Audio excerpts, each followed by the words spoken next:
So let's get started.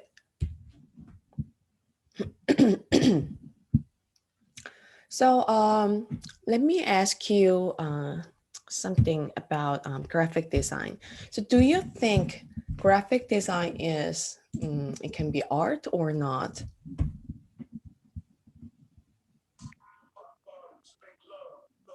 Yes. Yes, Yes, it's art. yes, yes, Hmm. it can Yep. be art. Yeah, it can be art, or not, sometimes it's kind of, confusing, but yes, it can be. So some argue that graphic design is not art because it is commercial. It is used to sell things and to make money for the client. However, works of art sometimes also promote the industry or typical products of a design. Um, I'm sorry, typical products of a reason. So a graphic designer creates work to convey a specific message, avoiding ambiguity and divergent interpretations. So designers today, like artists throughout history, communicate and bend new technology to the principles of clarity and visual elegance that have been at the core of graphic design for a long time. So graphic design has as its goal the communication of some specific message to a group of people, and the success of a design is measured by how well that message is conveyed. So the message might be, oh, this is a great product to buy, or this way to the elevator or restroom or library.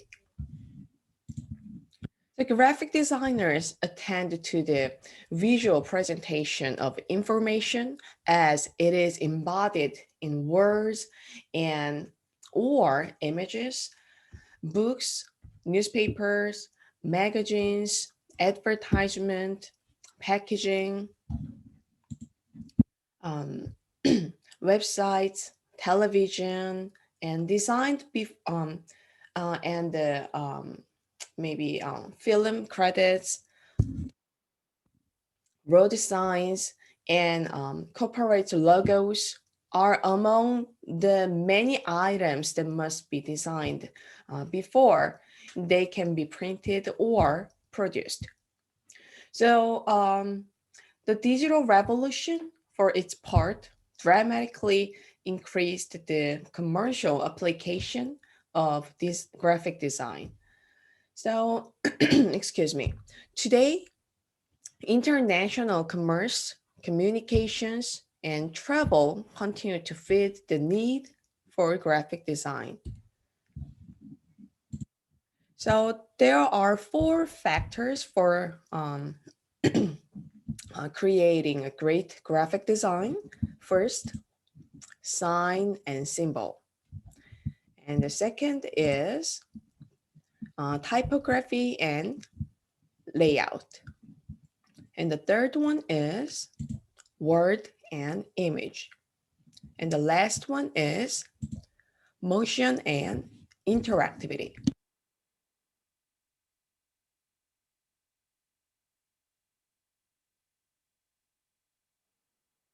So we will see one by one. So let's see the sign and symbols in graphic design first. So the visual communication is symbolic, and the letters are symbols that represent the sound. And the lines that we use to draw representational images are symbols for perception. So with these three vectors, designer create the sign and symbols, visual communication, letters, and lines.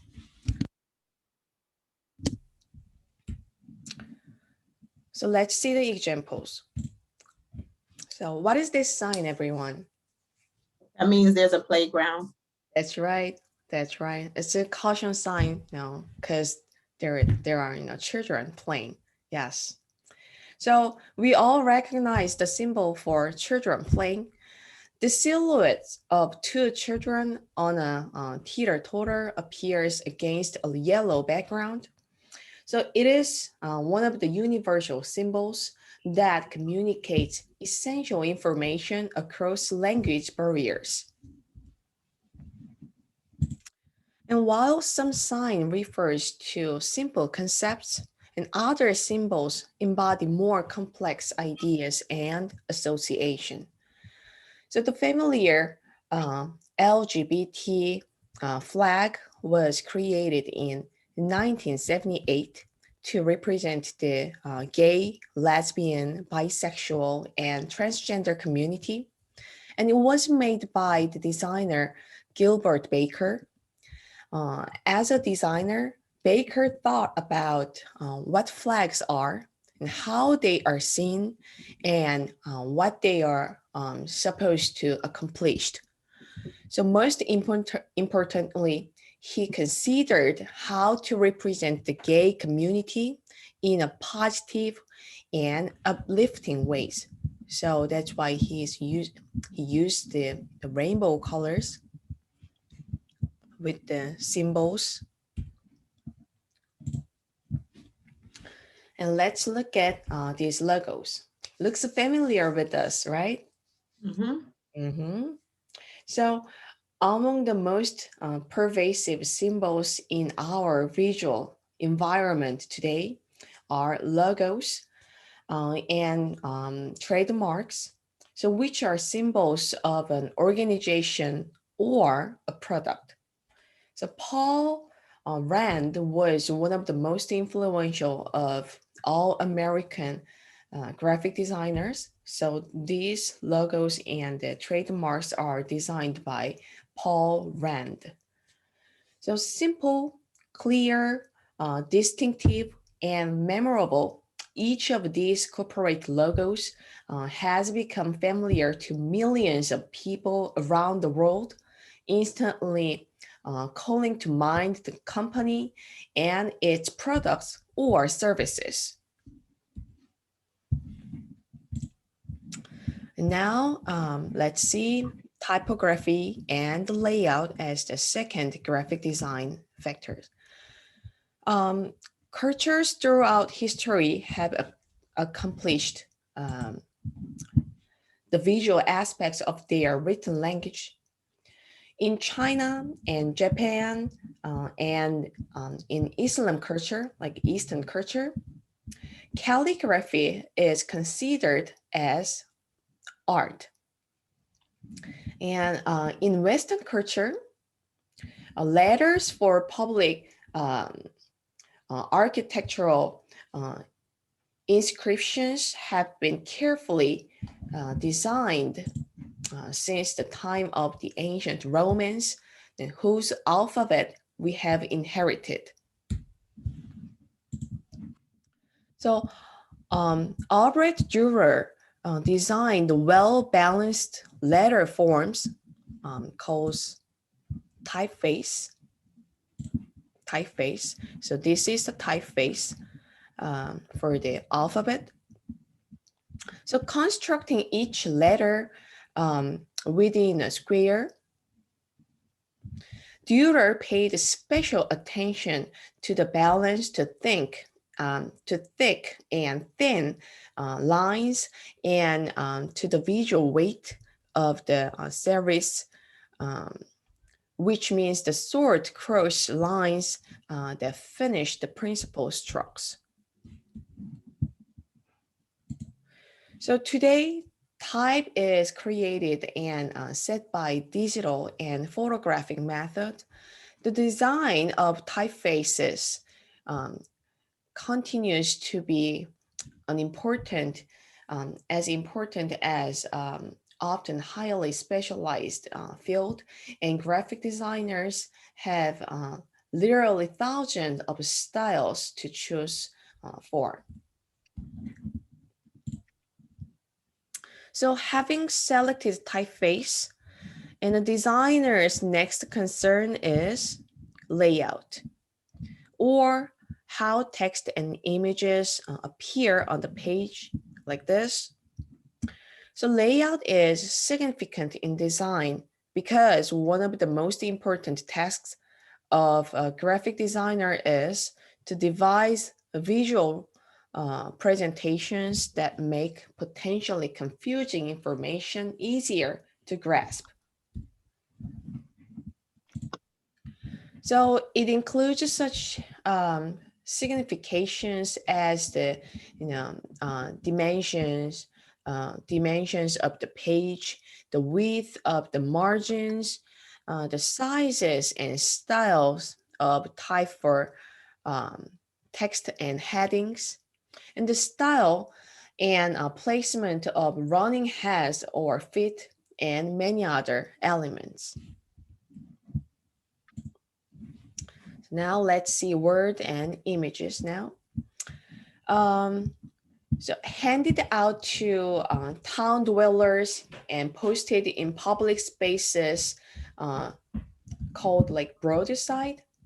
And broadside argued political or religious causes, told of recent events, advertised upcoming festivals and fairs, or um, circulated woodcut portraits of civic and religious leaders.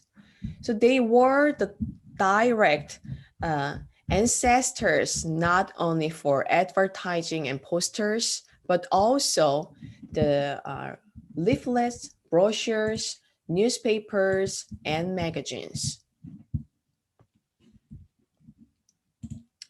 So with the development of color lithography in 19th century, posters came into their own as the most eye-catching form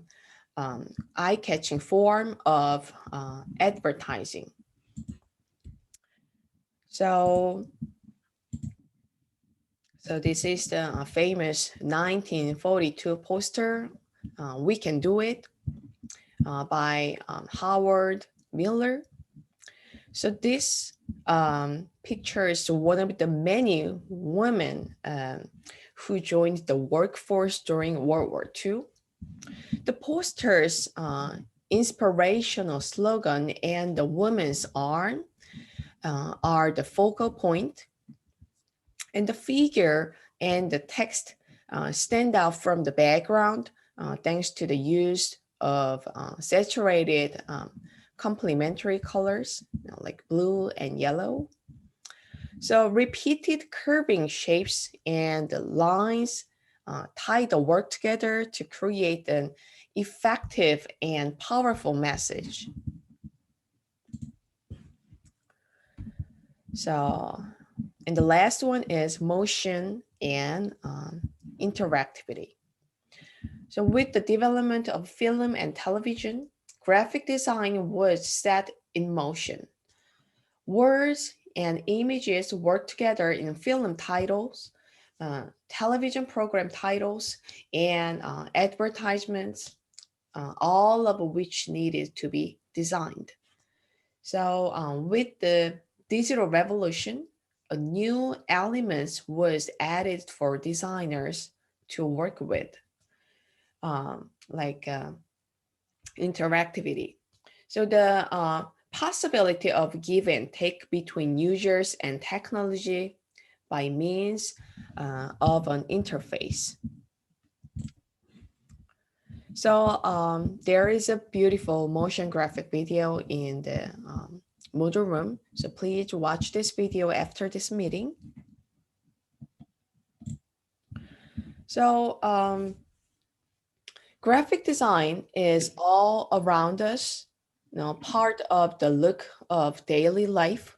So many art museums maintain collections of graphic design, which overlaps with art in interesting ways. So many artists have worked as graphic designer, and many graphic designers also make art. So For better understand graphic design or communication design, please read e-textbook. So, and so we're gonna finish the meeting today a little bit early because this chapter is very short. So this is today's topic for the discussion. So what is your favorite design product, everyone? Or who is your favorite designer? Post to your favorite design image and tell us why. So this is today's topic. So do you have any question about the discussion?